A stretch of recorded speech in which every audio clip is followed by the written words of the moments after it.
The courts denied an attempt from a man charged in the killing of an Air National Guardsman in Minot to close off his preliminary hearing to the public. Daniel Breijo faces a murder charge in the Christmas Eve shooting death of 41-year-old Nicholas Van Pelt.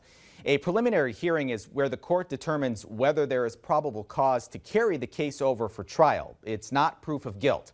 Breijo said if certain evidence at that hearing leaked to the public, it could prevent him from receiving a fair jury trial. An attorney on behalf of local news media challenged the motion, saying there are other ways of ensuring a fair jury pool. State prosecutors asked the court to find alternatives, such as denying media access, sending out a jury questionnaire, and moving the trial to another location. Breijo's hearing is scheduled for August 5th.